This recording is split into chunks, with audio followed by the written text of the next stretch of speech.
নমস্কার দর্শক বন্ধু, আমি জ্যোতিষ সম্রাট শ্রী শক্তি। আজকে আমি আপনাদেরকে বলবো যে 11ই মার্চ বৃহস্পতি এতদিন বক্রি অবস্থায় ছিল, মার্গী হচ্ছে 11ই মার্চ 2026। গত ডিসেম্বর 2025 সাল থেকে বৃহস্পতি বক্রি অবস্থায় অবস্থান করেছিল এবং বর্তমান সময় 11ই মার্চ সে মার্গী অবস্থায় অবস্থান করবে। এই মার্গী অবস্থায় অবস্থান করার জন্য কিছু কিছু রাশির ক্ষেত্রে কিন্তু খুব ভালো ফল লাভ করবে। বৃহস্পতি কি দেয়? বৃহস্পতি আমাদের ধ্যান, জ্ঞান, বিদ্যা, বুদ্ধি এবং আর্থিক সাফল্য, আর্থিক প্রাচুর্য, আর্থিক দিক থেকে একটা অর্থের একটা মানে আপনার যতটুকু অর্থ দরকার সেই অর্থের সামঞ্জস্যতা বজায় রাখে বৃহস্পতি। এবং এই বৃহস্পতি যার ছকে ভালো থাকবে সেই জাতক বা জাতিকা দেখা যাবে যে আর্থিকভাবে প্রবল একটা আর্থিক সাফল্যের মুখ দেখতে পাবে। এবং এই বৃহস্পতি ভালো থাকার জন্য তার, যেহেতু বৃহস্পতি হচ্ছে মানে দেবগুরু বৃহস্পতি, সেহেতু কিন্তু দেখা যাবে যে সেই জাতক বা জাতিকার পরিবারে যে বয়োজ্যেষ্ঠ আছে তাদের সঙ্গে কিন্তু একটা বন্ডিং ভালো হবে, তাদের সঙ্গে একটা স্বভাব চরিত্র এবং খুব ভালো ধর্মভাব থাকবে তার মধ্যে। বৃহস্পতি যদি আপনার ছকে অনুকূল না থাকে, খুব ভালো অবস্থানে না থাকে, তাহলে কিন্তু সেই সব জাতক জাতিকার কিন্তু অনেক ক্ষেত্রেই নানান রকমভাবে কিন্তু বিড়ম্বনার মধ্যে পড়তে হওয়ার সম্ভাবনা থাকে।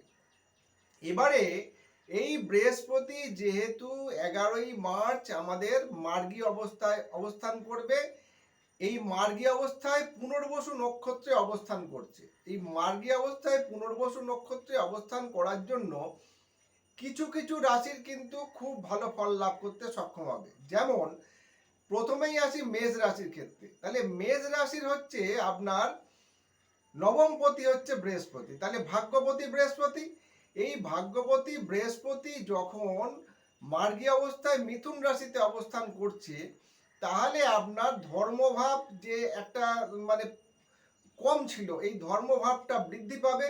ভাগ্যের যে একটা এতদিন এই 3-4 মাস ধরে একটা আর্থিক অনীহা, আর্থিক একটা সাফল্য লাভ দেখতে পাচ্ছিলেন না, বা আর্থিক একটা নানান রকম দোটানার মধ্যে চলছিল, সেই ভাবটা কিন্তু আপনার ভালো হবে। এবং এই মেষ রাশির এই সময় আগামী 3 মাসের মধ্যে দেখা যাবে যে তার গুরুস্থানীয় ব্যক্তির সঙ্গে তার সদ্ভাব ভালো হবে এবং কোনো সদ্গুরু লাভ হতে পারে, তার দীক্ষা নেবার মতন একটা মনোপ্রবৃত্তি জন্মাতে পারে, এইগুলো কিন্তু তার হবে। এবং যারা বকেয়া টাকা পাচ্ছিলেন না, টাকা অনেক কেটে কেটে পাচ্ছিলেন, বা অনেকের সঙ্গে কথাবার্তা হয়েছে কিন্তু সে হয়তো আপনাকে কাজ দিচ্ছে না, এই জায়গা কিন্তু ভালো হবে।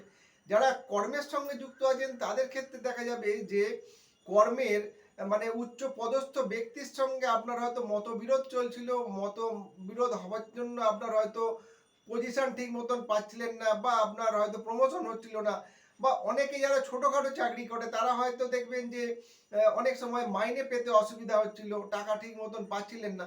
তাদের ক্ষেত্রে একটা দিগন্তের দিক খুলে যাবে, তারা কিন্তু আপনার নানান রকমভাবে কিন্তু আর্থিক প্রাচুর্যের সম্মুখীন হবেন।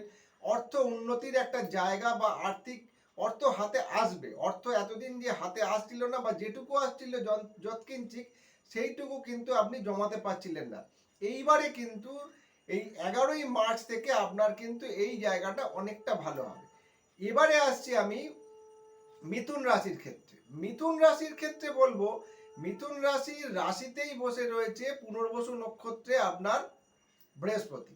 এবার এই মিথুন রাশির ক্ষেত্রে সপ্তম এবং দশমপতি যেহেতু বৃহস্পতি, কর্ম এবং ব্যবসাপতি হিসাবে আপনার বৃহস্পতি হওয়ার জন্য এই বৃহস্পতি এই গত 3 মাস 3.5 মাস রেট্রোগেট বক্রি অবস্থায় থাকার জন্য আপনার অনেক কাজ মুখের সামনে থেকে চলে গেছে। আপনার হয়তো কথাবার্তা কারোর সঙ্গে ফাইনাল হয়ে গেছে, সে কাজটা আপনাকে দেবে, সেই কাজটা কিন্তু আপনি সেই রকমভাবে পাননি, সে হয়তো চুপচাপ থেমে আছে, কাজটা দেয়নি।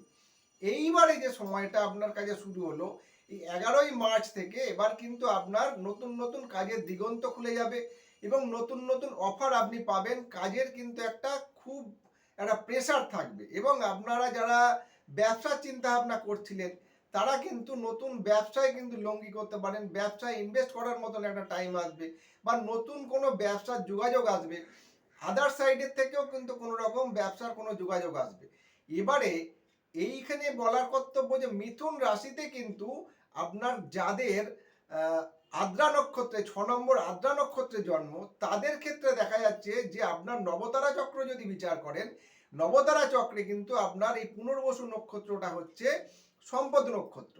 তাহলে মিথুন রাশির আদ্রা নক্ষত্রের যেসব জাতক জাতিকারা আছে তাদের কিন্তু খুব অর্থনৈতিক দিক থেকে বাড়বড়ন্ত একটা হবে এবং লক্ষ লক্ষ কোটি কোটি টাকা কিন্তু এই সময় আপনারা উন্নতি করতে পারবেন এবং আয় করতে পারবেন এবং নতুন একটা দরজা খুলে যাবে।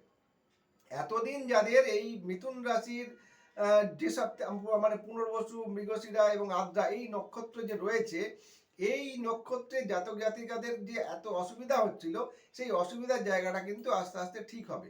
এবারে এই মিথুন রাশির কিন্তু এখন খুব যাদের বিবাহ হবার কথাবার্তা চলছিল, বিবাহ হচ্ছে না, বা বিবাহের কথাবার্তা হয়তো ফাইনাল হয়ে ভেঙে গেছে, তাদের ক্ষেত্রে কিন্তু বলবো এই মিথুন রাশির জাতক জাতিকাদের কিন্তু এখন বিবাহের একটা খুব ভালো একটা সম্পর্ক আসবে এবং বিবাহের কিন্তু একটা যোগ রয়েছে। কাজেই আগামী 3 মাস 4 মাস এই যে টাইমটা রয়েছে, বৃহস্পতি বক্রতা ত্যাগ করে মার্গীতে অবস্থান করছে, এই সময়টা কিন্তু ভালোভাবে ধীর স্থিরভাবে আপনি কাজে লাগাবার চেষ্টা করুন। আমার অনুষ্ঠান আপনারা দেখতে থাকুন, পরবর্তী রাশিগুলো আমি একটা একটা করে বলতে থাকবো। সবাই সুস্থ থাকবেন, ভালো থাকবেন। নমস্কার।